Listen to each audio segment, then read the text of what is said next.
Что делать женщине, когда ей 35-45 лет, и она никогда не проявляла себя? Я всегда говорю, что казахские женщины самые красивые. Причем это все национальности, независимо от того, кто ты по национальности, в Казахстане действительно все женщины очень красивые, очень ухоженные. Ты можешь покинуть родину, уехать, но родина из тебя никак не уедет, она остается в сердце в любом случае. Как выглядеть дорого, стильно, при этом практически без бюджета? Ой-ой-ой, это сейчас я буду плакать.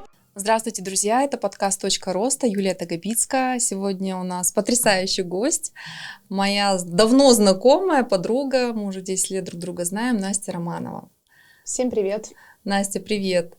Спасибо большое, что согласилась на это интервью, потому что мы сегодня поговорим о красоте, о дизайне, с одной стороны, а с другой стороны, как же совмещать все-таки бизнес уже много лет с дизайнерским искусством.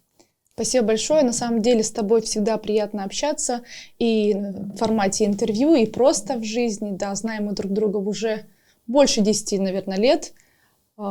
Первый раз мы с тобой увиделись у Санди Султан, по-моему, когда мы еще работали на 7 канале вместе, у нас там рядом были офисы. Потом организовывала ты проект, где я была партнером. Мы сегодня об этом вспоминаем еще. Да, такой был шикарный проект «Бал. Красота спасет мир», как раз где ты была партнером. Поэтому я тебя знаю много лет и слежу за тобой много лет и всегда восхищаюсь, потому что в тебе есть такая смелость, творчество. Спасибо. И вот сегодня хотелось бы как раз рассказать зрителям, как ты себя проявляешь и как вообще это вот начинать проявлять себя, если для кого-то это является такой необходимостью. Мне кажется, вообще любой женщине важно, да и не только женщине, проявлять себя, находить себя, внутреннее «я». Ну и давай такой первый вопрос как раз про проявление себя. Скажи вот все-таки, как не бояться проявлять себя, свои таланты в любом возрасте? Ну, я, наверное, начала себя проявлять еще с того момента, когда первые соцсети появились, до Инстаграма, эти ВКонтакте, Мой мир. Сначала просто выкладываешь фотографии, потом появился Инстаграм, фото, видео, первые сторис, когда ты боишься записать себя с дрожащим голосом. Но потом, когда постепенно, часто это делаешь, уже начинаешь проявляться. Все становится легче и легче. Сейчас в современном мире без проявления никак. То есть тебя знать, в принципе, не будут, если ты не будешь в каких-то соцсетях проявляться, выходить, показывать себя. Я помню, когда я училась в университете, мой преподаватель, декан, говорила: обязательно фотографируйте все свои работы, это потом вам в жизни пригодится. И да, действительно это пригодилось, потому что я вот с первого курса старалась фотографировать все свои работы. Думала еще, зачем, они не такие там выдающиеся, но я фотографировала все рисунки, все то, что я шила, фотографировала. И сейчас, смотря на них, я понимаю, какая я была большая молодец, что сейчас можно просмотреть вот рост, да, что делала я изначально и что делаю я сейчас. Уже тогда я проявлялась, и когда вот первые соцсети появились, я никогда не стеснялась. Вообще, говорят, скромность украшает, я вообще не про это. Я за то, чтобы показывать все, что ты умеешь, показывать другим людям. Проявлять себя, показывать. Умеешь петь, пой, умеешь рисовать. Рисуй, показывай это миру. Настя, такой вопрос. Вот смотри, что делать женщине, когда ей 35-45 лет, и она никогда не проявляла себя? Как же все-таки начать это делать? Нужно просто начать первое. Ну, хотелось бы, наверное, на моем примере сказать, потому что уже больше года, где-то 1,5 года, как я открыла вторую линейку. Это этнический бренд, где у меня в показах принимают обычные женщины. Как вообще это пришло? 21 сентября 2024 года я запланировала свой показ, и буквально за 2 недели я захотела показать эту коллекцию не на профессиональных моделях. Не знаю, почему в этом не пришло. Думаю, я хочу видеть одежду свою на реальных женщинах. Ну, во-первых, если говорить про стандартные модельные параметры 90-60/90, рост 1,75 м, наверное, 5-10% женщин имеют только такие параметры. А моя одежда, она реально для всех женщин. И я объявила набор, И ко мне пришли женщины, которые, в принципе, никогда даже на фотосессии не были. Они надели одежду, они вышли на подиум, и вот здесь они проявились. Спустя время они мне начали рассказывать, что как у них жизнь поменялась даже после одного показа. У кого-то улучшились отношения с мужем, кто-то поменял работу нелюбимую, кто-то начал наконец-то там вести соцсети, показывать себя, фотографии свои выкладывать. То есть вот один шаг, и женщина уже растет. И сейчас есть женщины, которые участвуют у меня из одного показа в другой, они уже не могут, это уже как наркотик, они хотят, они говорят, любой проект, который я выставляю, допустим, какая-то фотосессия, ретрит, они говорят, мы хотим участвовать, то есть проявлять. Сейчас женщины готовы проявляться. Если раньше казалось, вот семейная женщина, вот занимайся бытом, занимайся детьми, ну максимум там ходи на работу и все. Твое место не у сцены, твое место не на подиуме, просто будь той, как и все, да? Но сейчас женщины другие совершенно. Женщины успевают и быть мамой успешной, и быть бизнесменом, и находить время для себя. Да, к счастью, да, такое время, другие совсем вообще, возможности. Я очень рада этому на самом деле. Скажи, а сколько лет твоим участницам? Ну вот от и до, да, вот обычным женщинам? Самая младшая — это 15 лет участница, и самая взрослая — 65 лет, которые были в показах. Вообще средний возраст это 40-45 лет. Именно в этом возрасте почему-то женщины уже готовы. Дети вроде выросли, уже не такие маленькие, и они говорят, устала я жить для кого-то, я хочу жить для себя. Вот как раз идут на подиум, да, получается, благодаря тебе. Некоторые в 60 впервые, и они говорят, у меня так болит нога, я так хромала до этого, а тут вышла на подиум и боли не чувствую, и я совершенно другая. И я поняла, что я вот смотрю на них, и меня это вдохновляет, и хочется творить и делать еще больше. А скажи, какой-то отбор проводится, то есть когда женщина обратилась, либо ты берешь всех? Ну вообще, первое, конечно, это важно желание. То есть поговорив с женщиной, которая, допустим, подала заявку, я понимаю, что ее кто-то заставил, есть дочки, допустим, отправляют на показ, мама, сходи, или там подруга, а у нее желания такового нету. Поэтому я все-таки оставляю место за тем, кто изначально хочет самостоятельно. Бывает, мне пишет женщина, допустим, она уже участвовала у нас на показе, и она говорит, моя подруга тоже хочет поучаствовать. Я всегда говорю так, пусть подруга сама мне напишет, чтобы я поняла. Как такого определенного кастинга у нас нет. Сразу скажу, чаще всего такие проекты это на платной основе проводятся. Почему? Потому что это не просто показ, это не стандартный фэшн-показ, это идет обучение. Потому что я не могу вывести на подиум женщину, которая не умеет ходить. У нас проводятся уроки дефиле, это прям обязательный этап обучения. У нас шикарный тренер по дефиле, который с большим опытом работы, она научит ходить абсолютно любую женщину.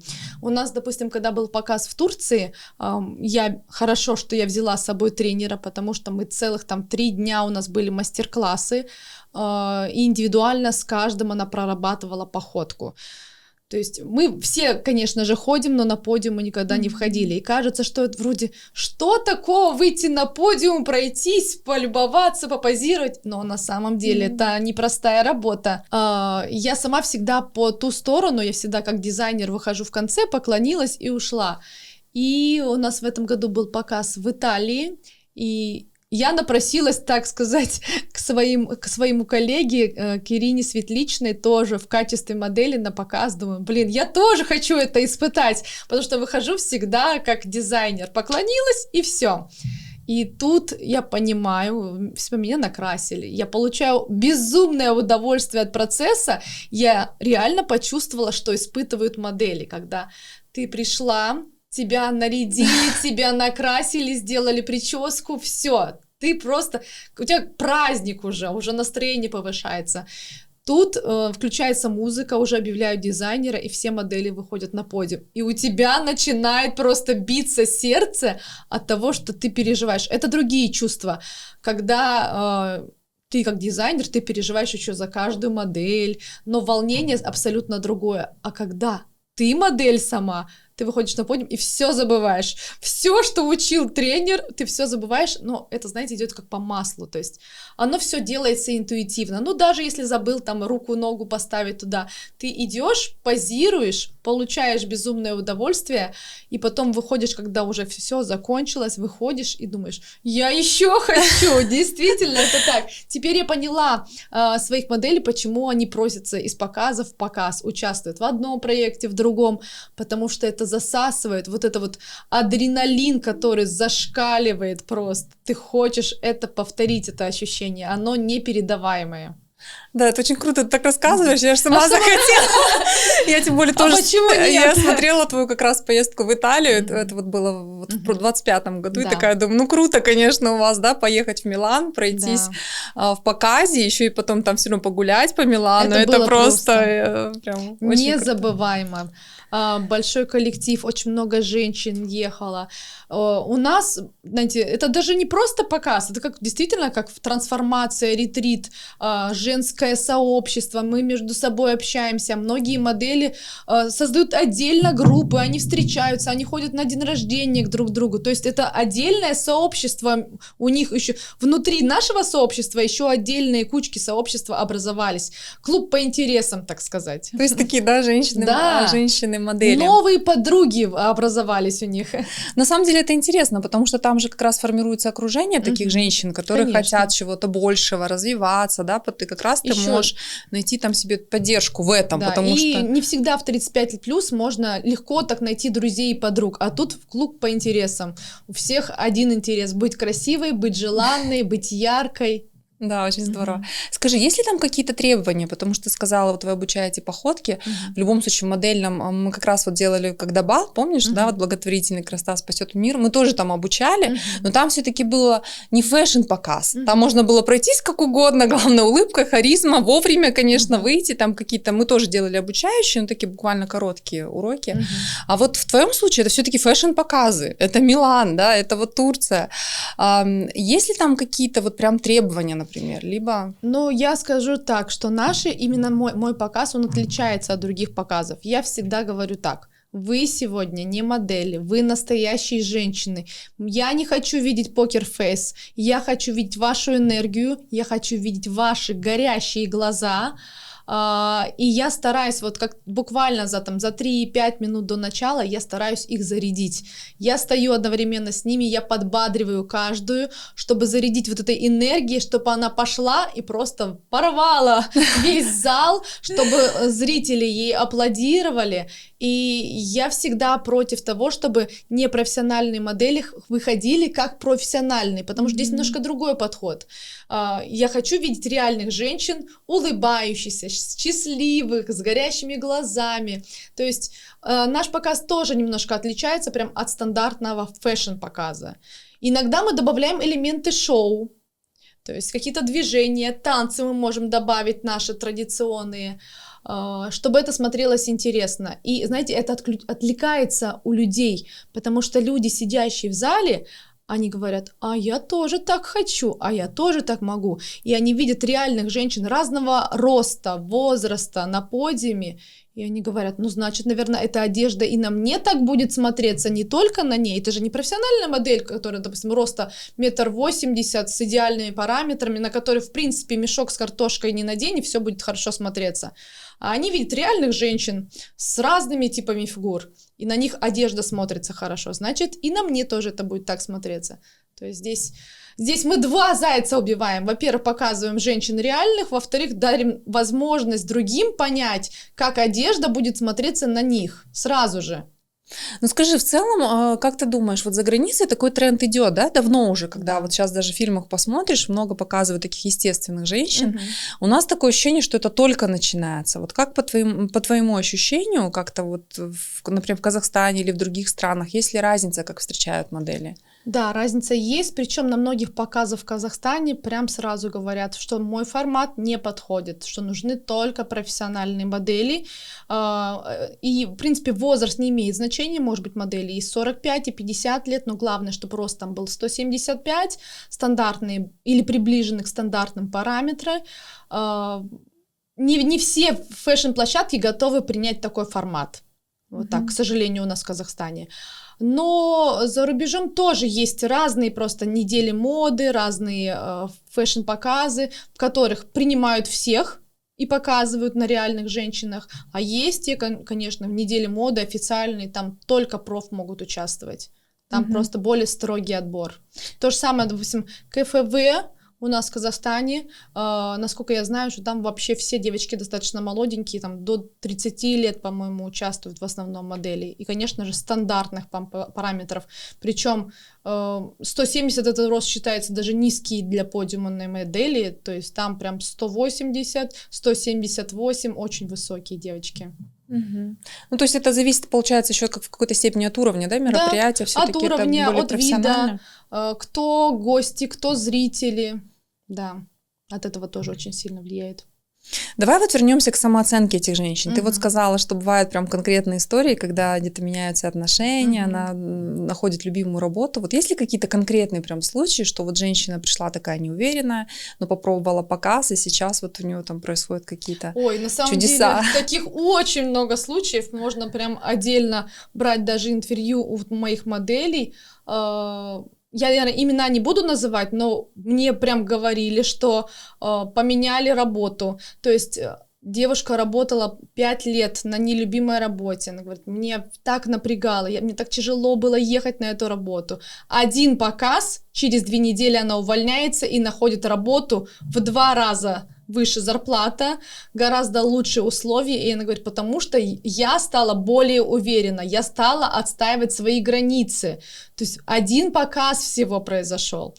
Были ситуации, когда отношения с мужем улучшились, муж посмотрел с другого ракурса на нее. Она всегда говорит, я никогда не красилась. Семейные даже какие-то мероприятия я ходила. Ну, есть домашняя одежда какая-то простая, скромная, минималистичная. Говорит, я никогда не одевала этническую одежду. Я не думала, что мне это даже подойдет.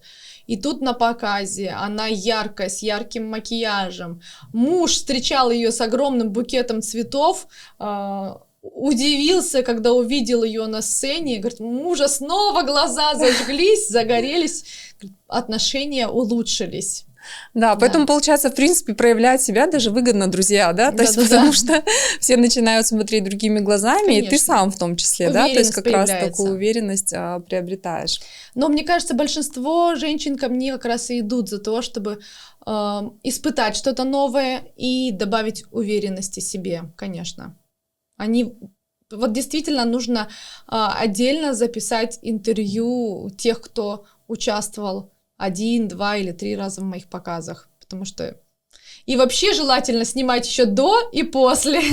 Да, что происходит, да, как такое реалити-шоу вам нужно, наверное, создавать. Кстати, да, есть у меня в идеях, конечно, надо найти спонсоров, чтобы снимать такое реалити-шоу. Есть идеи, надо воплощать. Да. Мне кажется, это будет интересно. Классно. Давай перейдем к твоей деятельности. У тебя такая обширная деятельность, ты делаешь и дизайнерские свадебные платья, вот сейчас у тебя этническая тема, и я знаю выпускные, да, вот платья для выпускниц ты делаешь, такие вечерние платья, и ты стилист еще сама. Вот скажи, какое вообще, где ты вот берешь энергию, вдохновение на все это уже много лет? Ой, иногда вообще нет вдохновения, и думаю, я так устала, наверное, мне хватит этим заниматься, но на самом деле мне стоит отдохнуть буквально пару дней, поспать, выспаться, и снова появляется куча идей в голове. Вот, допустим, в прошлом году я работала до 30 декабря, 31, 1, 2 и 3, 4 дня, я сказала, 4 дня я позволяю себе отдохнуть и просто поспать. Да, мне хватило выспаться, хотя я планировала больше дней посвятить себе, посвятить отдыху, потом на 4-й день я поняла, мне чего-то не хватает, мне нужны новые проекты. Итак, 8 января у меня следующий показ. В общем, мне хватает выспаться. Мне, конечно, нужно пару раз в год бывать на море, обязательно. Море, тишина, морской воздух, морской ветер, он меня вдохновляет. Я люблю путешествовать, это тоже вдохновляет. И после путешествий я обожаю возвращаться домой в Казахстан. Здесь мой дом, здесь мое вдохновение. Я здесь нахожу вдохновение во многом. В Казахстане прекрасные женщины, очень красивые. Я всегда говорю, что казахские женщины самые красивые. Причем это все национальности, независимо от того, кто ты по национальности, в Казахстане действительно все женщины очень красивые, очень ухоженные. В чем я еще могу? Если, допустим, у меня совсем, я не знаю, допустим, у меня подходит время к созданию коллекции, нет никакого вдохновения, я иду в библиотеку. У нас есть шикарная национальная библиотека, где очень много книг, источников, история костюма, различные по истории орнаментов. Я открываю эти книги, я закапываюсь на несколько дней, и буквально через какой-то период времени я уже начинаю рисовать новую коллекцию. То есть мне нужен сон, мне нужен отдых, и мне нужно обильное количество информации, чтобы создавать что-то новое. Но долго без дела я сидеть не могу. И долго я не могу находиться в одном проекте. Мне кажется, моей энергии хватит на многое. Такое творчество, Поэтому да, у меня и свадебные платья, и вечерние платья, этническая коллекция, показы. Сейчас я увлекаюсь еще искусственным интеллектом, и это тоже меня так захватило, что я иногда могу не спать до 3 часов ночи, пока не доделаю какой-то определенный проект. Сейчас, кстати, готовлю новое видео, оно как раз будет связано с моими показами. Я создала уже песню, песня получилась просто шикарная, очень долго работала над словами, слова получились такие правдивые, попозже дам ее послушать. Мне кажется, многие женщины эта песня откликнется. И я готовлю сейчас прям видео, соцпроект как раз от того момента. Там у нас будут 3 героини. Одна домохозяйка, одна бизнес-вумен и еще одна работящая женщина, которые просто устали в этой бытовухе. Им надоело жить, у них день сурка, каждый день все повторяется, и они случайно увидят объявление о наборе моделей. Они загораются, они понимают, что пора проявлять себя, и они приходят на кастинг, и в конце концов там идет... Ну, давайте не будем спойлерить. Да, например, уже очень интересно. Да, но будет очень интересно. Если вся моя идея, которую я задумала в голове, получится ее воплотить с помощью ИИ, то я думаю, это будет интересно. Классно. Вот я сейчас тебя слушаю и понимаю, что, по сути, ты правда делаешь такой социально значимый проект, потому что женщины вдохновляются, они меняют свои жизни. А я всегда считаю, что когда женщина меняется, тогда и меняется все ее окружение. Начиная от семьи, детей, мужа, так и есть. Да, и родственники на работе, потому что мы все-таки источник энергии. Говорят, счастливая мама, счастливая семья, да? Да, поэтому очень такой значимый вклад вносишь. И вот такой у меня вопрос к тебе. Вот смотри, как все-таки совмещать? Потому что когда обычно творческие люди, они обычно мало бывают стабильны в бизнесе. То есть потому что это творчество, это много проектов, это, как правило, там деньги не считаются, да, в такие вот моменты. Это так есть, ты прям про меня говоришь. Но в любом случае у тебя уже проекта много лет. У меня еще такой вопрос, это все-таки была мечта твоего детства, и ты вот начала себя проявлять, и поэтому у тебя вот столько энергии на воплощение. Либо ты когда-то думала об одном, сейчас о другом. Ну, если говорить про мечту детства, моя мечта детства это была сцена. Я мечтала играть в театре. Я ходила на театральные кружки. Мы играли в театре, в детских спектаклях. Сцена это... Я мечтала играть в кино, играть на сцене, и это было мое. Но на тот момент, видимо, хорошо все-таки, что меня муж переубедил. И я ушла в дизайн все-таки. Но сцена меня не бросает. Сцена, вот это вот зрители, вот это вот мне нужно. Аплодисменты. Да, немножко в другой ипостаси, но тоже сцена, подиум похоже. Выходишь. Единственное только то, что я не через голос это все показываю. Я показываю это своими работами, через моделей. И так далее. А так, в принципе, частичка мечты моей воплотилась все-таки, да. Через творчество, да? Ты, по сути, стала режиссером. Режиссером проекта. Можно сказать так, да. Ну и тогда вопрос все-таки к бизнесу вернемся, да? В любом случае, твоим проектам уже много лет, это такая стабильность. Вот что помогает тебе, какие качества выдерживать все-таки? Быть творческой, создавать проекты и в то же время стабильно развиваться, стабильно развивать проекты, продажи настраивать и так далее. То, что касается бизнеса, всегда вопросы очень сложные, потому что человек я творческий, и иногда я ухожу в творчество так, что я забываю про финансы, и творчество часто требует больших, конечно, вложений.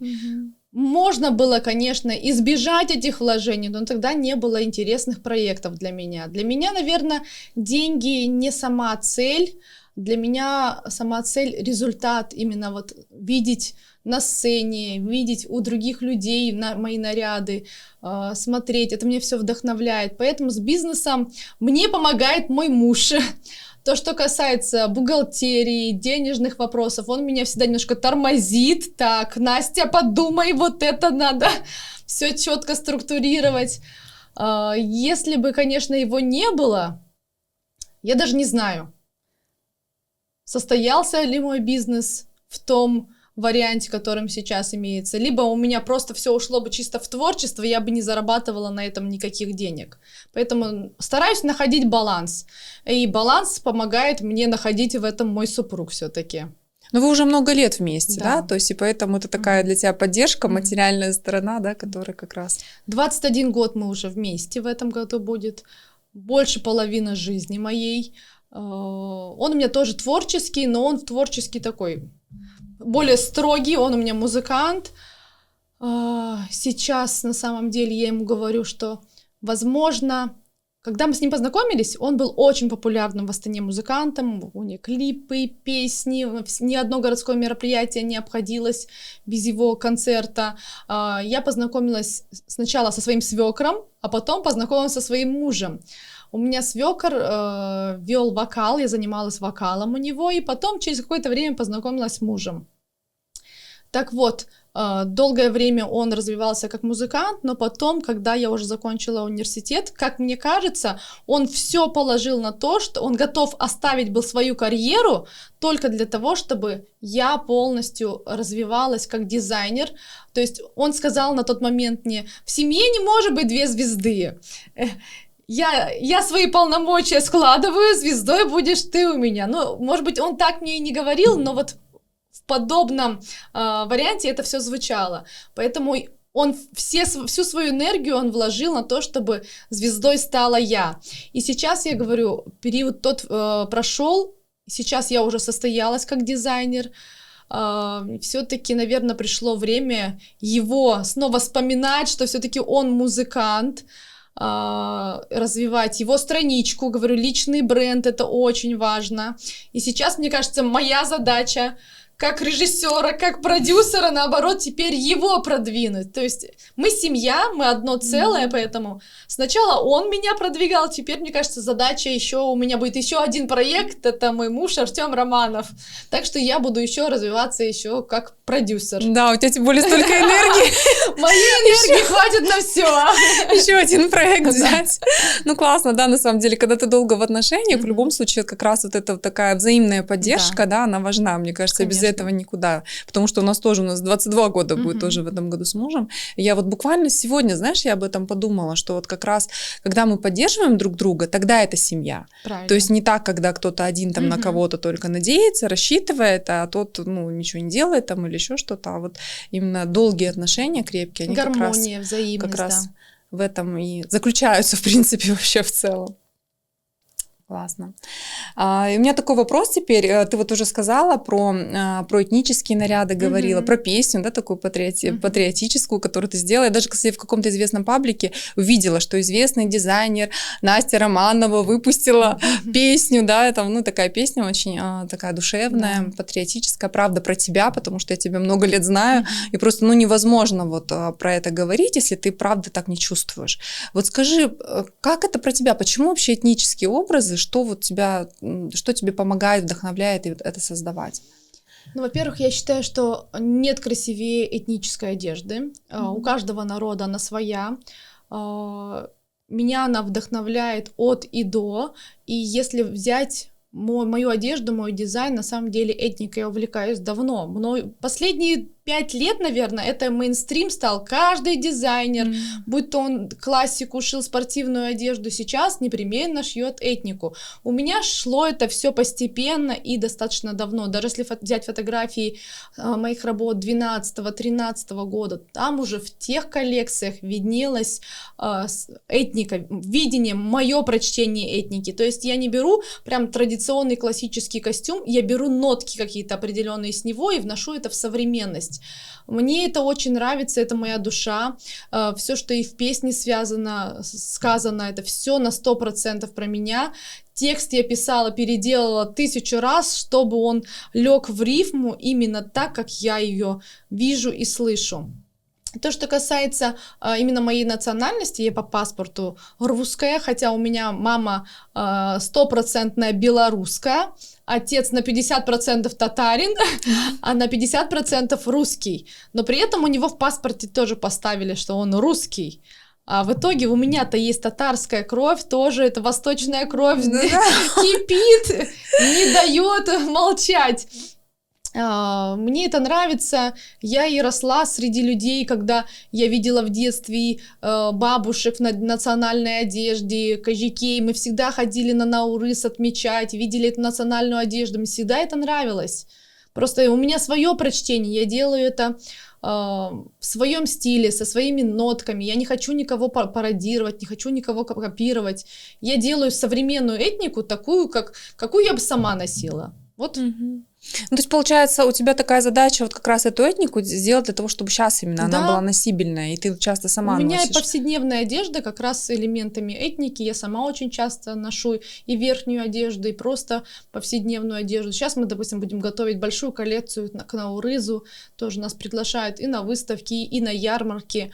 Сейчас один из популярных и прям очень продаваемых у нас элементов в нашей коллекции — это современные джинсовки в этностиле. То есть мы делаем набивные ткани, гобелены с орнаментами, делаем рисунки, я сама рисую портреты казашек, допустим, на спине на джинсовках.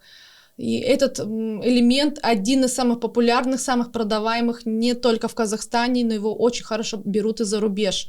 Нашу этнику носят уже по всему миру, я могу смело это сказать, причем разные национальности, я не говорю только этнические казахи это носят абсолютно все. Особенно очень много у меня клиентов из Германии, переселенцев, которые уехали в 90-е, в 2000-е, у которых просто бешеная ностальгия по родине, и они хотят носить частичку, они заказывают, и шапаны заказывают, и джинсовки, и украшения, и с удовольствием это носят. Да, ты еще так интересно это продвигаешь. Я тоже видела какие-то твои ролики, когда ты в других странах, вы одеваете национальные костюмы, выходите, да, и спрашивают даже, какая это страна. Да. Мы флаг достаем Казахстана сразу. Да, это как раз, по-моему, кстати, в Милане было, когда вы гуляли, да, все были одеты мы столько казахов нашли. Свадебных, да, одеждах, да, по-моему, спрашивали, чей это костюм, вот именно свадебный. То есть это очень так интересно. Мы в традиционном головном уборе в Саукиле ходили, в камзолах свадебных. Это очень красиво. Ну вот невозможно было просто пройти, не услышав комплимент. Итальянцы же, они еще очень эмоциональные, они так смотрят на тебя. Это что? Это что за традиционный костюм? Мы говорим с гордостью, мы из Казахстана, это казахская традиционная одежда. Все фоткались с нами, то есть даже этим самым мы популяризируем Казахстан, казахстанскую этнику. Да, да, на самом деле это прям здорово. Еще у тебя такой интересный тренд, ты в любом случае разные национальные костюмы, да, то есть я знаю, у вас и в Москву вы ездили, то есть ты развиваешь именно вот многонациональность, вот эту вот разные костюмы. В нашем Казахстане живет более 100 национальностей, и вот помню, в 22 году у меня пришла идея, что я хочу попробовать шить свадебную коллекцию «Дружба народов», в которой будут представлены и казахские наряды, и татарские, и кавказские, и русские. И мы эту коллекцию повезли в Москву на выставку. У нас был небольшой стенд, на самом деле выставка, конечно же, на платной основе. Я за свой счет полностью везла свою команду, везла коллекцию. И у нас стенд был хоть небольшой, но он был самый яркий. Все подходили, все спрашивали. И на тот момент, я помню, там очень много было владельцев свадебных салонов, и подходили, особенно к русским нарядам, там с кокошником, с оплечьем, подходили и говорили: это очень красиво, но наши невесты русские такое никогда не наденут. Прошло время, прошло 3 года, и сейчас у меня... уже вот сейчас, буквально недавно, заказали еще в русском стиле. В декабре мы делали отправку костюма в русском стиле. До этого еще 2 месяца назад заказывают. Нужно было время, чтобы люди поняли, что все-таки носить свою национальную одежду, это очень правильно, это очень красиво, хотя бы на торжества, не говорю, что прям повседневно каждый день, а на какие-то торжества, причем их даже заказывают не только из России. Вот сейчас мы недавно отправляли в Лондон, то есть они этнические русские, но уже давно живут за рубежом, она русская, жених англичанин, и они заказали ей царский наряд в русском стиле. То есть Вот такая-то так вот. Да. связь с родом, да, еще определенно конечно. имеет в любом случае символику, когда ты одеваешь такой наряд, он какой-то А вот символизирует. сейчас у нас, допустим, тоже классная история, которую хочется рассказывать. Буквально там через 2 дня у нас будет сдача этого комплекта. Прилетела невеста из Бельгии. Мы шили заказ дистанционно. У нее будет свадьба летом. Невеста русская. Уехала из Казахстана, когда ей было только 5 лет. Сейчас ей, я точно не знаю сколько, но за 20, так сказать.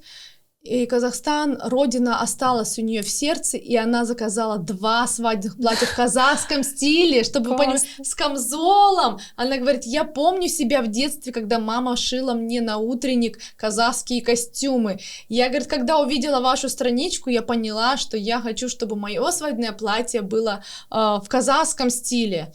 И при этом я спросила у нее: может быть, у вас муж казах? Она говорит: нет, у меня муж 100% бельгиец, но я буду в казахском, чтобы все знали, откуда я родом. Это, когда она рассказывала, у нас, честно, у нас у всей команды аж мурашки по коже. То же самое, были, да, сейчас происходит, потому что, какая связь? То есть ты можешь покинуть родину, уехать, но родина из тебя никак не уедет, она остается в сердце в любом случае. Да, у меня прям самой даже слезы выступили, потому что, правда, когда ты понимаешь, осознаешь, да, что это очень важные моменты. И она прям с удовольствием, когда мы шили, получается, весь наряд дистанционно, когда мы примеряли этот наряд, прям глаза сияли у нее. Да. Это очень здорово. Ну, скажи, вот в каждый костюм в любом случае закладывается какая-то символика, то есть каждый, вот насколько я знаю, особенно в национальной одежде, да, там каждый носит какой-то символ. Вот вы закладываете что-то, либо это вот вы просто шьете, вот как видите? Если это индивидуальный заказ, мы спрашиваем, во-первых, есть невесты, которые хотят какой-то определенный символ внести,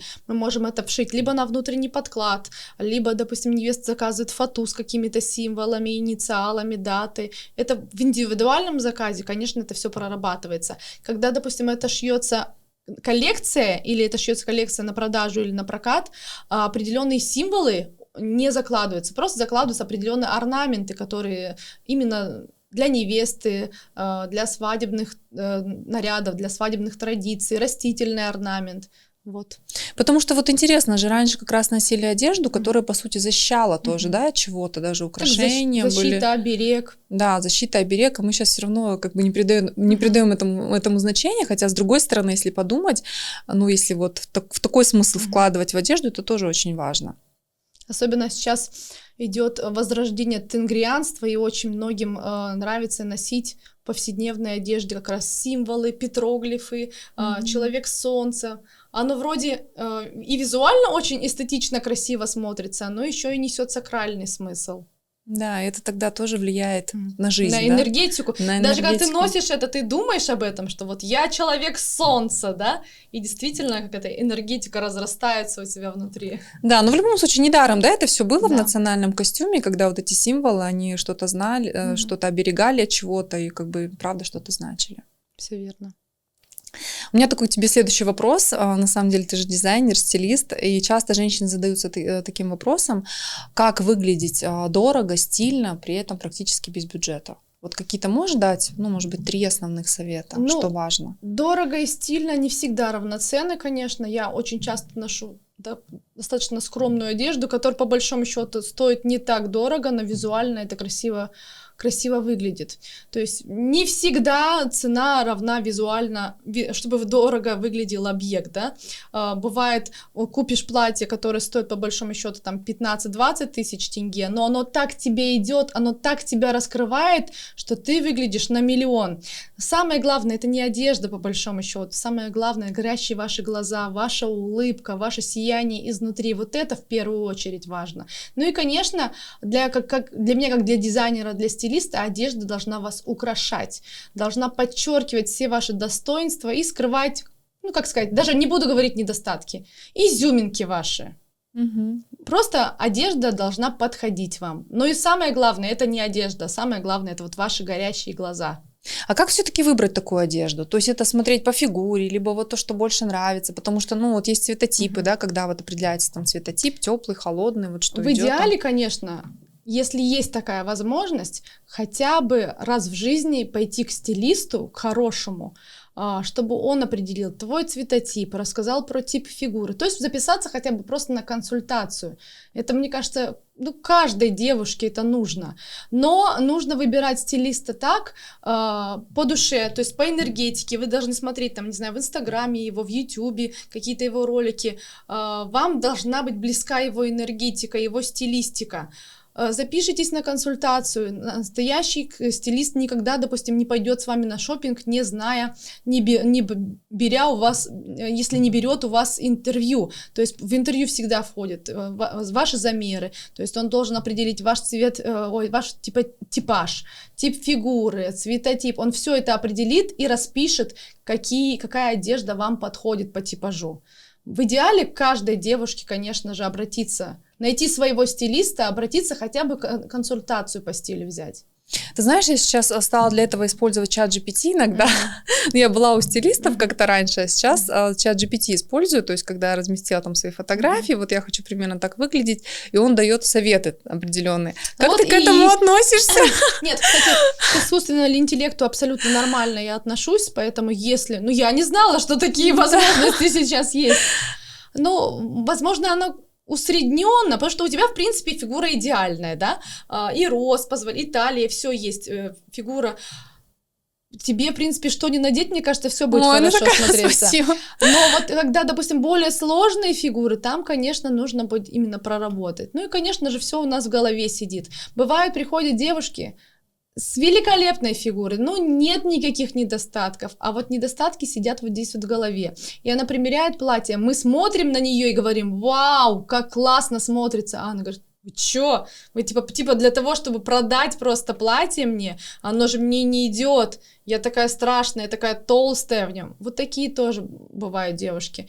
Но это дело не в фигуре, это дело в том, что куча комплексов у человека. Тоже с этими комплексами нужно, конечно, бороться. Вот как ты прорабатывать их. Да, вот что делать в этом случае? То есть идти к психологу, на твой взгляд? Ну, у меня таких комплексов никогда не было, но мне кажется, если вы чувствуете, что у вас это присутствует, вы не нравитесь себе, вам не нравится отражение в зеркале, вариант либо пойти к психологу, либо записаться к нам на показ. Да. Вот вы увидите себя со стороны, потому что у меня на показе были тоже такие женщины, которые примеряли и говорили: мне это не идет, там, бордовый цвет не мой. И когда только мы ее, допустим, одеваем, в моем видео я ее надеваю, как я считаю нужным, то, что подойдет ей, то, что ее раскрывает, она видит себя в этом образе и говорит: я поменяла свое мнение, я теперь не буду говорить, что бордовый мне не идет.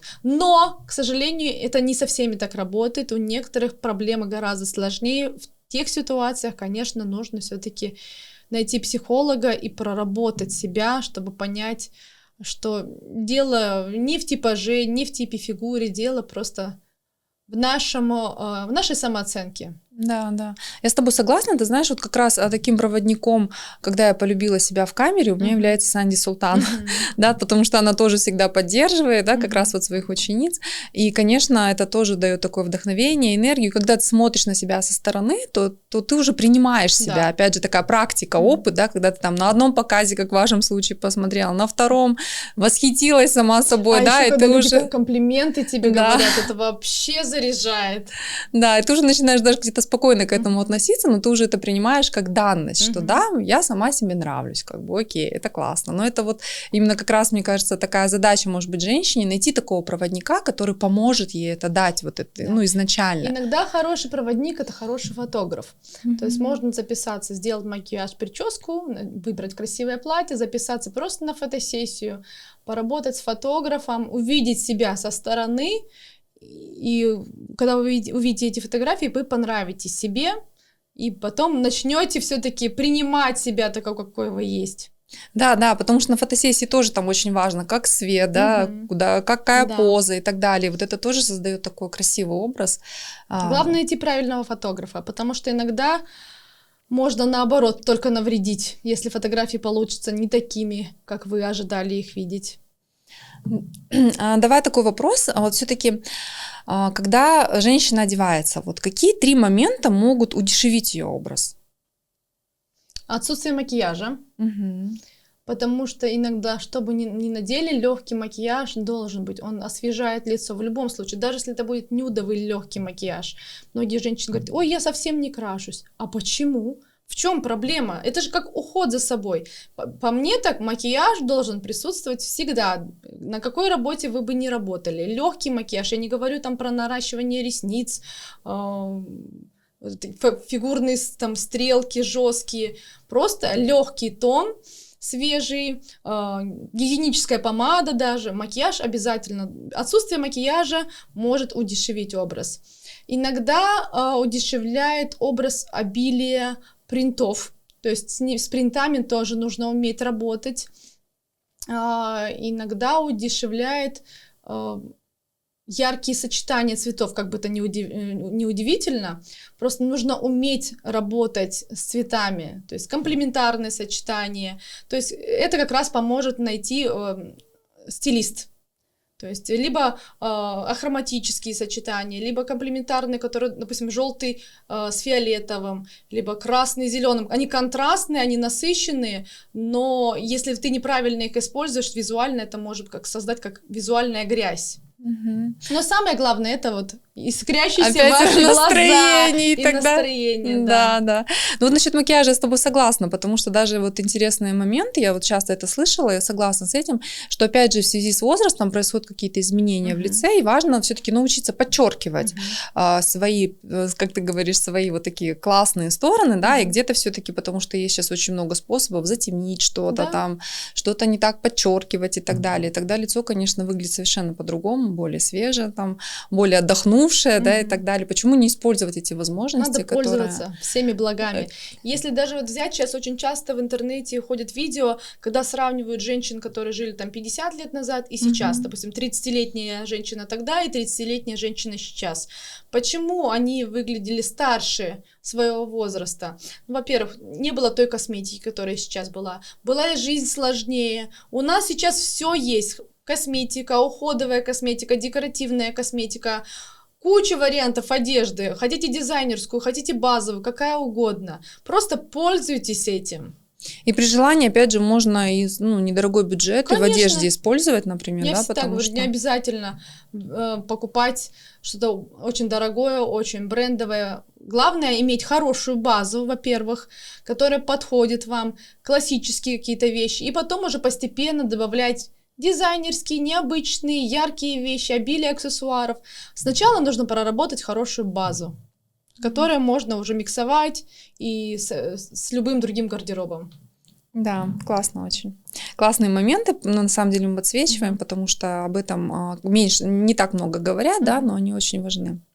Такой вопрос следующий. Ты открыто выражаешь очень всегда свое мнение. Иногда я смотрю за тобой в трессе и вижу, что происходит там. Ой, ужас. И вы туда же.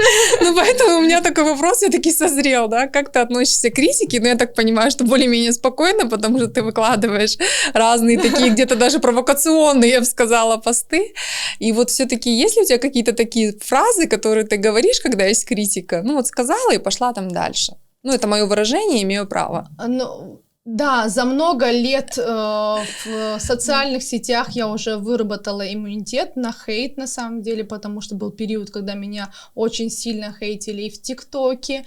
Здесь, наверное, у меня сейчас толстая такая кожа, что, в принципе, меня очень сложно обидеть, расстроить. Я иногда просто либо не отвечаю на это, либо я говорю, ну, у вас свое мнение, я остаюсь при своем мнении.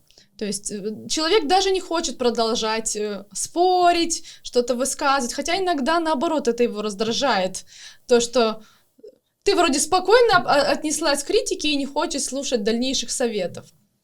Вообще, я всегда говорю, если про тебя говорят хорошо или плохо, это в любом случае хорошо. Популярность. Да, говорят, чем больше хейта, тем больше популярности. Единственное, я не особо люблю, когда хейт и критику читает моя мама, потому что все-таки она близко к сердцу это все воспринимает. Если я прочитала и забыла, то она может это мусолить в голове у себя, прорабатывать. Я проще отношусь. Ну, написали, прочитала и забыла. Если мне сейчас не нравится, если прям очень не нравится комментарий, я понимаю, что он несет за собой только негатив, я просто его заблокирую и все. То есть нету определенных таких каких-то фраз, которые хочется ответить оппоненту. Лучше просто заблокировать. А так хейта у меня хватает в жизни на самом деле. Хотя вроде я занимаюсь творчеством, да.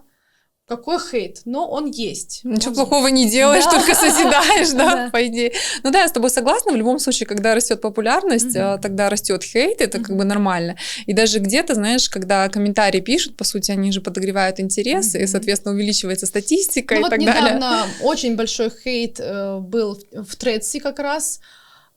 И я так рада и так благодарна моим подписчикам, которые начали... Я даже ничего уже потом не писала. Они так начали меня защищать. Мне так было приятно, на самом деле. Люди, которые, в принципе, меня не знают лично, но они знают меня по постам, по творчеству, по моему дизайну. Они меня прям сражались за меня по полной. Ну да, это уже приятно, да, получается, когда кто не знает, пишет хейт, да, кто знает, защищает тебя. Классно. Как раз это вот твоя лояльная целевая аудитория, да, которая выработалась годами уже. Потому что я тебя знаю с 16-го года, и тогда, я помню, я примеряла у тебя, кстати, вот у первой, вот это саукиле, да, как раз до бала, я помню, я померила, даже есть где-то фотография. Классно.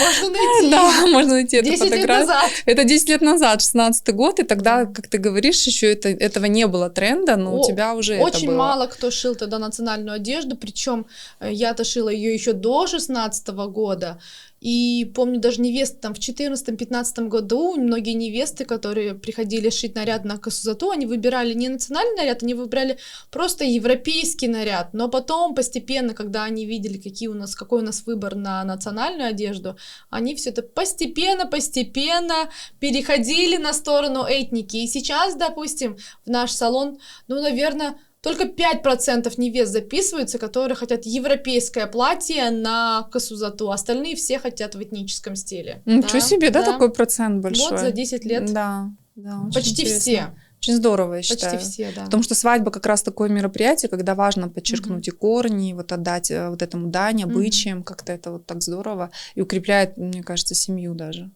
Да. И родство семей, да, потому что там происходит именно такое родство семей. Саукиле. Я, кстати, в прошлом году первый раз побывала на Косу-Зату. Я говорю, столько лет я шью свадебное платье, наряд на Узату, и я не была на свадьбе. И я это сказала вслух при моей невесте.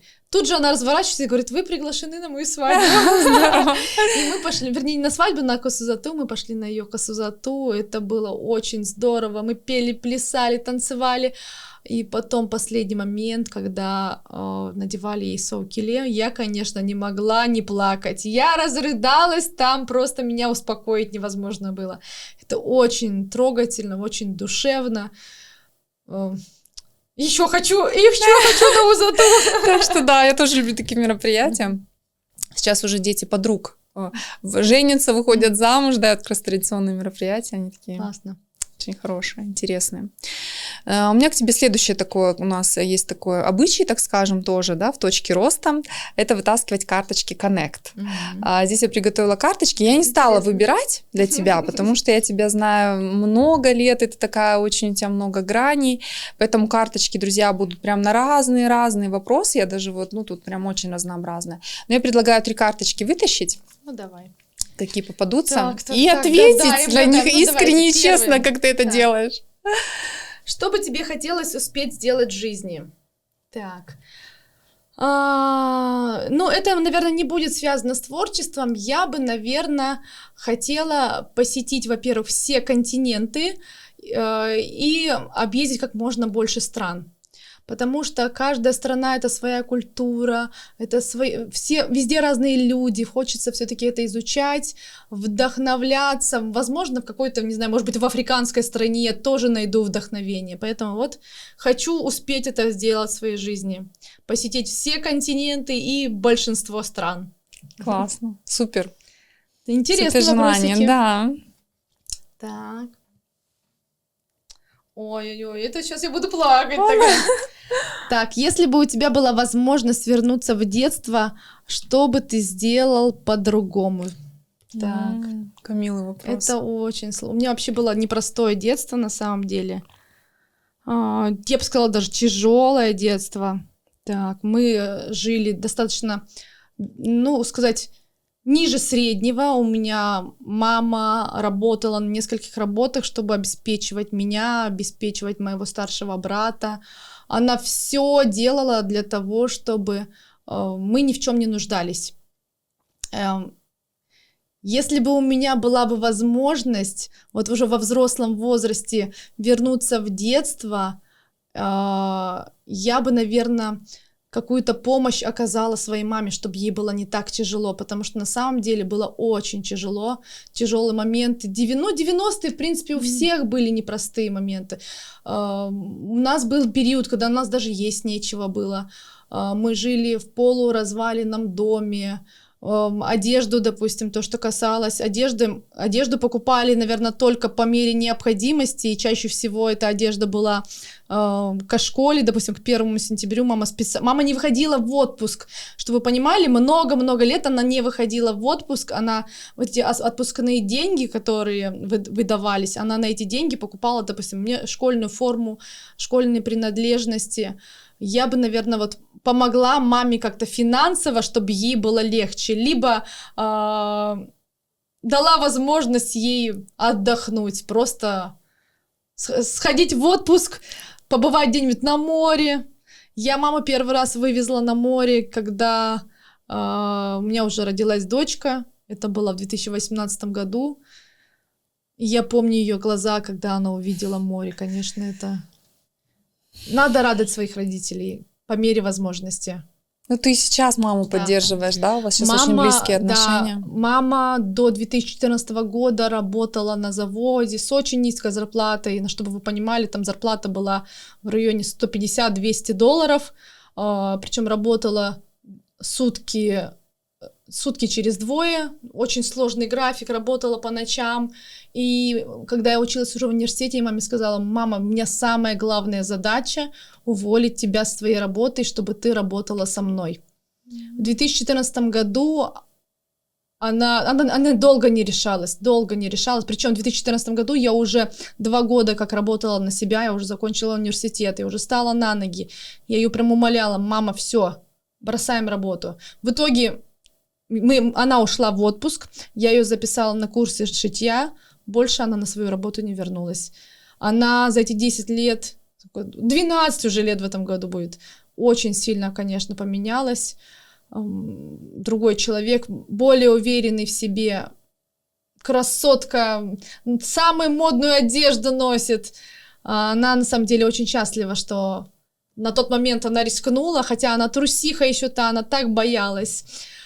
Она рискнула, ушла с своей работы, на которой проработала больше 20 лет, и сейчас ни о чем не жалеет. Классно. Да, была бы возможность пораньше, я бы забрала ее пораньше. Я видела твою мамочку, да, она, конечно, молодец, такое тоже сердце, да, твоего бренда, потому что она помогает. И вот я помню, когда я мерила как-то в какой-то момент, я с ней встретилась, ну прям чувствуется тепло, вот это вот искренность, энергия. Она всем рассказывает. Да, она даже в такси едет, там всем рассказывает, кто у нее дочка. Да. Чтобы все знали. Но она молодец, прям такая теплота от нее, вот именно вот материнская хорошая энергия, поэтому классно. Так что я тоже рада, что знакома с твоей мамой. Спасибо. Какой самый рискованный поступок был в твоей жизни? Блин, ну, мне кажется, я такая нерискованная, что у меня, в принципе, не было таких прям супер экстремальных рискованных поступков. Так, надо подумать, что за рискованный поступок у меня был. Видишь, как все относительно, мне кажется. Я подумала, что я вообще слишком все так мило, ванильно. Так, что за рискованный поступок? С парашюта не прыгала, экстремальными видами спорта не занималась. Даже не знаю. По-любому что-то же есть, да? Ну, самый такой, самый. Из того, что было. Хотя я так вот смотрю на твою жизнь, мне кажется, у тебя много таких очень смелых, сильных проектов, знаешь, это просто все так относительно, да? Нам кажется, что да. Ну, вот именно самый. Самый рискованный. Ну, или можешь не отвечать, взять еще. Я сейчас подумаю, такая. Самый рискованный поступок в моей жизни. Честно, я не знаю ответ на этот вопрос, потому что мне кажется, все у меня так обдумано. Давайте еще. Будем считать, что у меня не было рискованных прям сильно. Может быть, они и были для кого-то прям очень рискованные. Там открыть бизнес, открыть там вторую линейку. Но тебе это норма. Ну ладно, пусть будет рискованный поступок. Конечно, особо без большого капитала я рискнула взять помещение около 200 квадратных метров, без ремонта совершенно рискнула, сделала там ремонт, и мы 5 лет практически там работали, не влезая ни в какие долги, ни в кредиты. Может быть, это был самый рискованный. Но такого, что прям супер экстремального у меня ничего не было. Ну, ты купила это помещение, да? Нет, это было помещение в аренду, но я в аренду, чужое помещение, я там делала ремонт, то есть могли меня в любой момент просто выкинуть через год, а я там вложила много миллионов. На тот момент это 7 миллионов, по-моему, я вложила. Но это сейчас примерно как 20 миллионов практически уже. Ну, то есть мне интересно такой момент, что ты все, в принципе, свои проекты обдумываешь, да, получается? То есть ты не считаешь, что ты вот так вот идешь на обум и рискуешь? То есть все-таки ты больше обдумываешь? Нет, я обдумываю, но я очень быстро обдумываю. У меня нет времени долго думать. У меня муж тоже говорит, подумай еще. А я сегодня придумала, завтра уже решила. А мне это помещение приснилось ночью. Я точно знала, что у меня будет 2 этажа, 1, 2. Я все это визуализировала. Сейчас вот я, оглядываясь на свою жизнь, понимаю, что половина проектов — это мои визуализации. Все, что я вот думаю, визуализирую, мыслю в голове, это все у меня прогнозируется. Вот сейчас, допустим, в искусственном интеллекте создаю какие-то видео, они у меня рождаются в голове, потом я это переношу в сценарий, в картинки, оживляю их. Но, в принципе, это сплошная визуализация. Но это не говорит так, что просто визуализируй и сиди, извините, на попе. Нет, ты визуализируй и делай, иди к своей цели, иди к своей мечте. Да? Здорово. Ну давай еще все-таки, я хочу, даже если 2 предложу еще, давай. Давай. Так, на что в своей жизни ты тратишь слишком много времени? Ну, это, наверное, неудивительно, это, наверное, работа. Очень много времени трачу на работу. Иногда мой муж говорит, пожалуйста, побудь дома мамой, ну хватит уже о работе. А я работаю, причем и на работе я работаю, и дома, потому что у меня в телефоне половина работы, так нужно видео смонтировать. Хотя у меня есть помощники, у меня есть мобилограф, который монтирует видео, делает. Но мне кажется, я должна еще больше, мне нужно. Конечно, 80% времени я трачу на работу, потому что у меня много проектов. Ну, еще самое главное, что у меня муж, он меня поддерживает в этом. Да, конечно, ему много чего не нравится, но он, допустим, другой мужчина мог быть на его месте сказать, извини, дорогая, все, никакой нахрен работы, будешь дома сидеть, да? Поэтому здесь очень важна еще поддержка. Ну и твои горящие глаза, мне кажется, это, знаешь, зато цена, твои горящие глаза, когда ты приходишь. Я очень быстро загораюсь, и мне нужно сразу же это воплотить. Я не могу долго думать. Вот, допустим, недавно, в январе месяце, в начале, прошел один показ, я думаю, я давно не была в Ташкенте, я хочу показ в Ташкенте, и не просто показ, я хочу в формате ретритер провести, мастер-классы, сам себе визажист, сам себе хейр-стилист, мастер-классы по стилю, я начинаю, и пусть финалом уже сделать показ. Я начинаю искать места, площадки, где можно провести показ. В итоге мне все отказывают, либо делают такую цену, ставят за участие, типа аренда ресторанного зала от 4 миллионов тенге. Плюс мы еще должны найти зрителей, полностью его заполнить. А я, в принципе, у меня в Ташкенте никого нет, я никого не знаю. Мне просто нравится этот город, у меня был там показ в прошлом году, позапрошлом. И я думаю, ну ладно, моя идея не срослась, наверное, не поедем мы на ретрит, что-нибудь другое буду думать о новом проекте. И на следующий день пишет организатор из Ташкента, там, где мы уже участвовали с показом, и приглашает нас на показ 11 апреля. И я еще пишу и говорю, ну вообще-то я планировала в марте. Она говорит, ну давайте и в марте, и в апреле тоже приедете. И я потом все взвешала, подумала, и на следующий день дала решение, что да, мы приедем к вам. И теперь буквально через день я выставляю объявление о том, что собираем модели на Ташкент. У нас есть отдельно чат в Телеграме среди моих моделей, которые уже участвовали в показах. Их уже 300 человек, чтобы вы понимали. 300 человек! Я сама 300 была счастливых в шоке. женщин! И буквально за несколько часов все места заняты были, понимаете? Сейчас просятся, а я говорю, я уже не могу. Вообще у нас договоренность была 20 моделей, у меня уже 26. И я говорю, я не могу больше ставить. То есть остальных я могу взять только на ретрит, чисто вот на мастер-классы, и они пойдут гостями на показ. Но не все хотят в роли модели, конечно. Я говорю, не переживайте, в июне у меня будет Турция, поедем в Турцию. Тебе уже, наверное, надо развивать, да, Да, это, конечно. поэтому масштабировать. Так, какой самый смелый поступок ты совершил в своей жизни? Опять, Это же слушай, было? там был рискованный, тут смелый. Ну, Нет, может, поменяем. Почему-то у тебя эта тема, видишь, интересно, да? Потому что карточки Какой очень... путь тебе пришлось проделать, чтобы пройти туда, где ты сейчас? Очень хороший вопрос, просто шикарный вопрос. Мне кажется, я именно его и ждала. Ну, путь был непростой, но я не скажу, что прям такой тернистый. Мне всегда нравилось то, что я делаю. Я никогда не занималась тем, что мне не по душе. То есть в университете я уже шила свадебные платья. На тот момент почти все мои однокурсники только учились, никто не работал. На тот момент я уже зарабатывала первые деньги. То есть со 2 курса я уже начала и шить, и рисовать на заказ. Я уже зарабатывала первые деньги.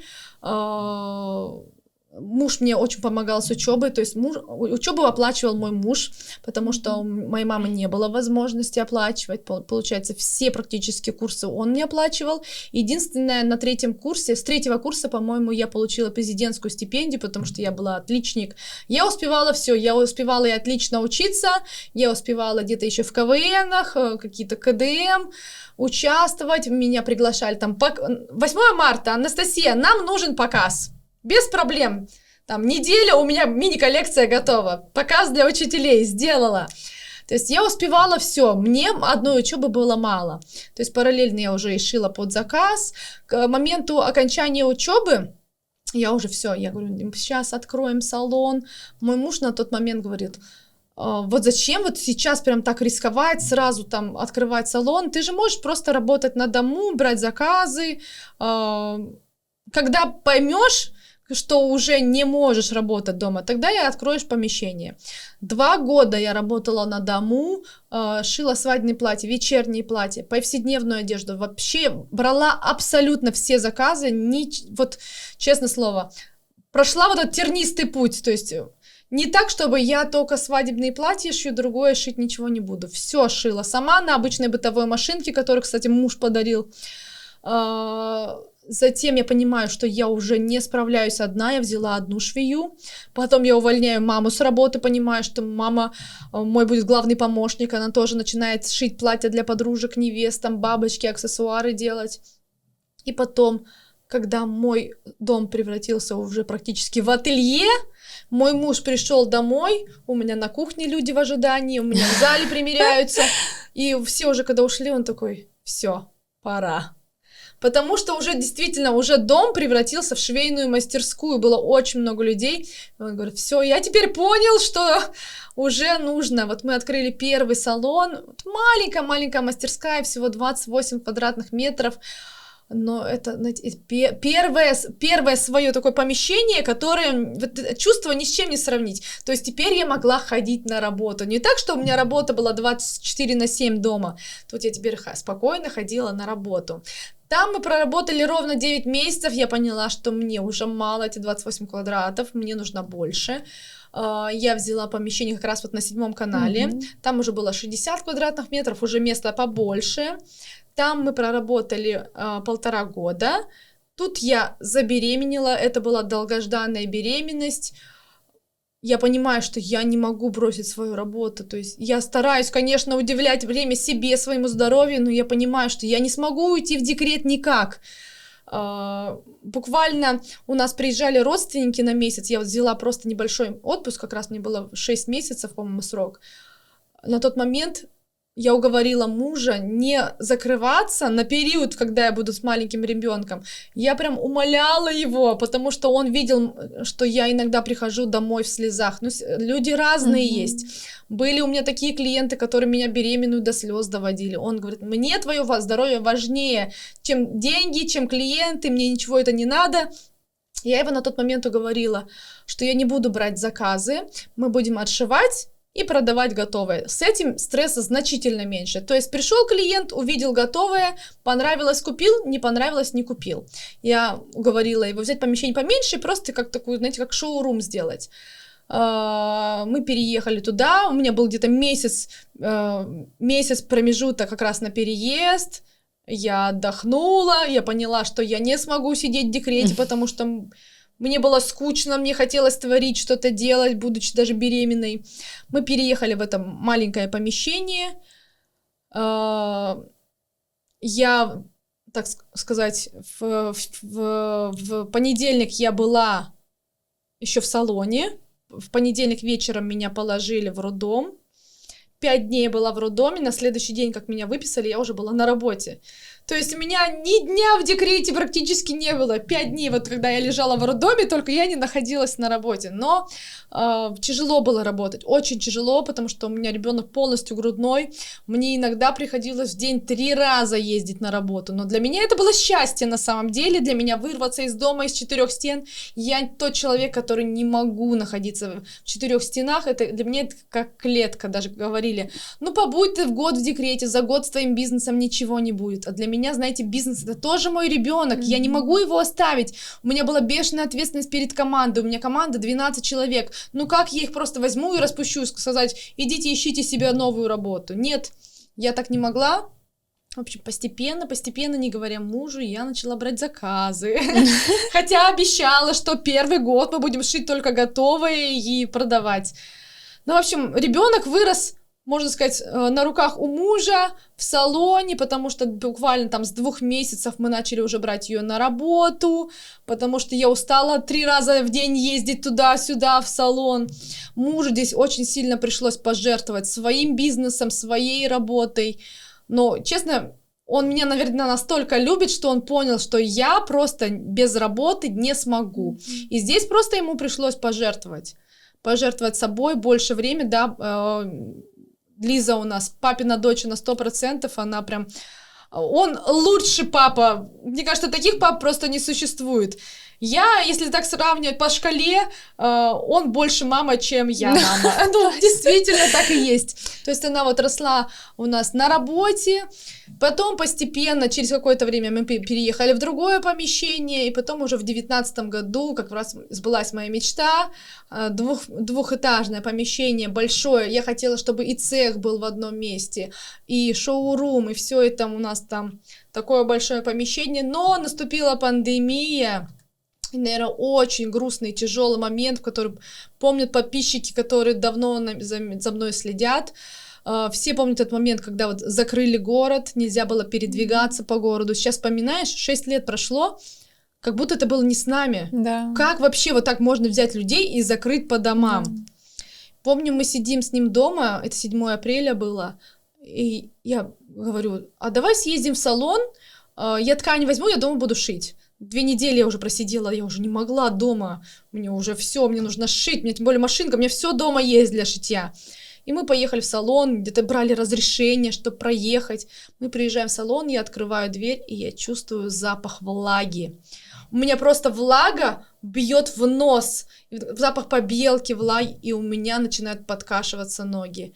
Я спускаюсь вниз, а у нас было цокольное помещение, и там по колено воды. И у меня как раз за неделю до того, как закрыли город, мне пришла ткань с Турции. Я на 4 миллиона заказала ткани. А мы не успели их убрать даже на столы. Мы вот как на пол спустили, и вся эта ткань просто плавает в этой воде. То есть были дожди, и канализация не справилась, и вся вот эта дождевая вода, все пошло вниз, внизу платье, новая коллекция выпускных платьев. У меня просто истерика была. Я записывала, помню, тот сторис, жуткая истерика, мне прям было плохо. Мне на тот момент хотелось все закрыть, потому что это были просто бешеные потери. Конечно, я не брала ни кредита, ничего, но это свои собственно заработанные деньги, и это ужасно обидно. У меня стоял раскроечный стол из-за счет того, что примерно, наверное, неделю уже вода эта стояла, и у меня раскроечный стол просто свалился из-за того, что вот это ДСП, ДВП, оно просто размокло, и вся ткань оказалась на полу. Я на тот момент просто записываю сторис, опечально, мне столько человек написали, люди незнакомые готовы были приехать с тазиками, вычерпывать эту воду, с тряпками, и реально многие приехали. И на тот момент я понимаю, что, наверное, я на правильном пути нахожусь. То есть люди откликнулись, даже не зная меня лично, они вот просто были подписаны на меня.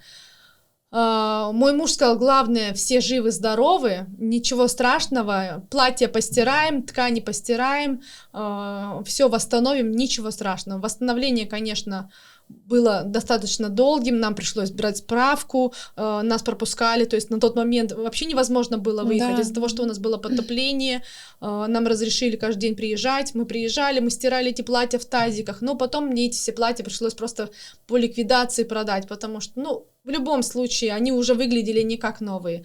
Ткани восстановить не удалось, больше половины пришлось просто выкинуть, но у меня на тот момент было самое главное желание, это просто...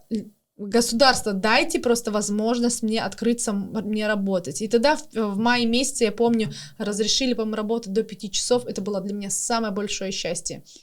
На тот момент отличие нас от других салонов было тем, что мы единственные в Астане, кто шили сами. Все остальные салоны закупали, а как раз были проблемы с поставками.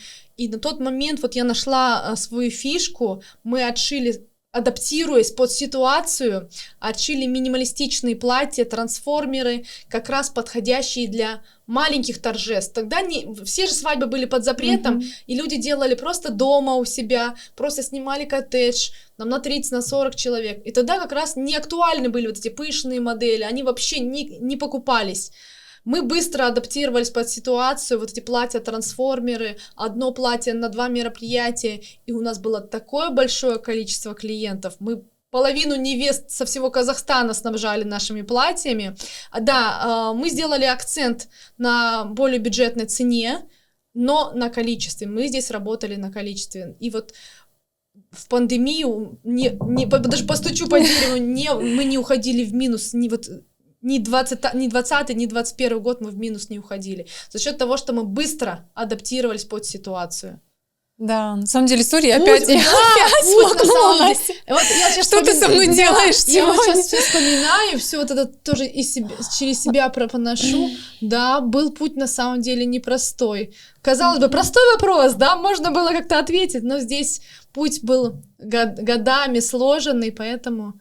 На него нужно отвечать так развернуто. Да. Потом в этом помещении мы работали до прошлого года. Честно, устала от него, потому что постоянно... Там нам улица Бакейхана, получается, как-то неправильно сформирована канализация, и постоянно, когда дожди, вся эта вода шла к нам. Нас за 3-4 года топило раз 10, и это было ужасно. Я просто устала. Да, помещение хорошее, цена выгодная, но я устала бороться. Мы вздрагивали всегда, когда шел дождь. Ночью просыпались, ехали туда. Поэтому, да, Сейчас какой год такая? 26-й. В 24-м году я нашла еще новое помещение, новое, в новом районе. Мы сейчас работаем там. И я поняла, что я уже в рамках свадебного салона я затухаю. Мне нужно нечто большее. И я поняла, что вот вторая линейка как раз открылась, и я поняла, что мне нужно создавать дом моды, в котором будет все: и свадебные платья, и вечерние платья, и этно-одежда, все в одном месте, потому что в рамках свадебного салона я уже не могла существовать. Сейчас вот у нас один филиал чисто свадебный салон на правом берегу, которым преимущественно занимается мой супруг, его мы открыли в 22-м году, и вот дом моды на левом берегу. Да. Но планов очень много на самом деле. Слушай, оказывается, я была во всех твоих практически 7 канала, начиная, вот сейчас ты тоже в точке отмерила, вот в 25-м году тоже была. Поэтому классно. Ну, может быть, раскроешь какие-то свои планы такие, есть у тебя вот сейчас? Честное слово, есть планы по реалити-шоу.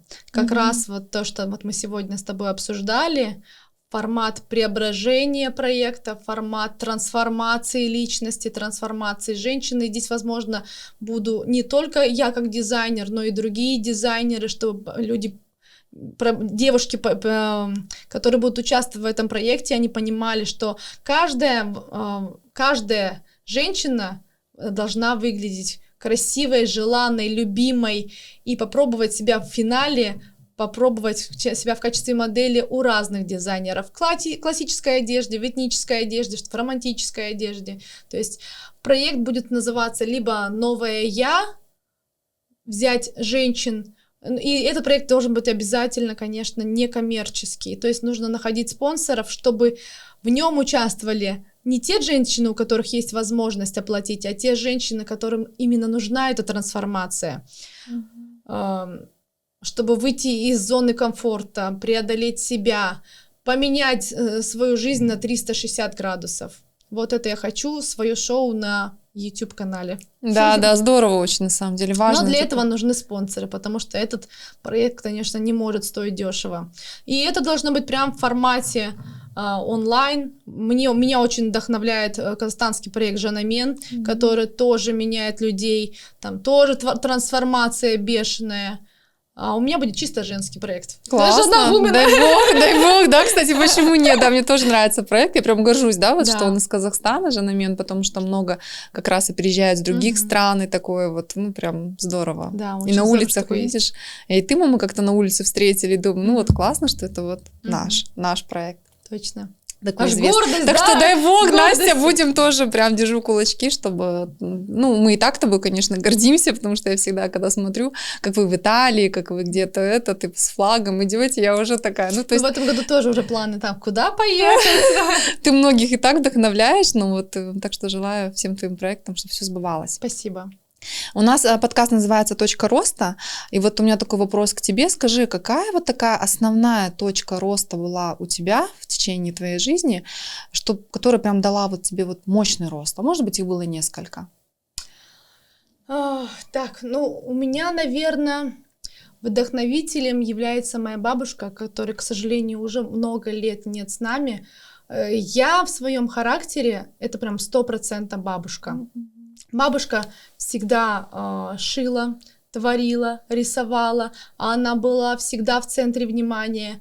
У кого-то какой-то день рождения, мероприятие, она всегда была ведущим, она придумывала игры, конкурсы. Я это помню с детства. И я понимаю, что мой характер прям на 100% это она. Но у нее на тот момент не было этой возможности, к сожалению. У нее было 5 детей, она их сама обеспечивала, не было мужа. Если бы у нее такая возможность была, конечно, она могла бы стать и дизайнером, и ведущей, и певицей, да кем угодно она могла бы стать. Просто тогда таких возможностей не было.